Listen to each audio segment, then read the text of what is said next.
শীতকালে আপনারও peace lily কি ঝিমিয়ে যাচ্ছে? তাহলে ভিডিওটা আপনার জন্যই। গাছের গোড়ার মাটিটা ভালোভাবে খুঁপচে দেবেন। মাথায় রাখবেন যাতে কোনোভাবেই রুট সিস্টেম না ডিস্টার্ব হয়। তারপর এই ধরনের একটা সাব পাউডার বা ফাঙ্গিসাইড জলে গুলে ভালো করে গাছের গোড়াতে ব্যবহার করবেন। এমনভাবে দেবেন যাতে নিচ পর্যন্ত জল বেরিয়ে যায়।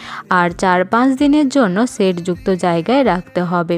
তারপরে কিছুটা রোদের মধ্যে রাখা যেতে পারে।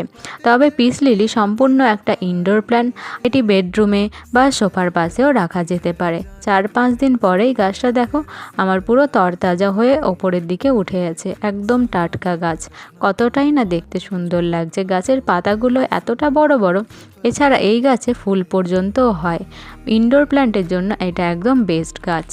ভিডিওটা কেমন লাগলো জানিও। ইনফরমেটিভ মনে হলে একটা অবশ্যই লাইক করে কমেন্ট ও শেয়ার করতে ভুলো না। Thank you.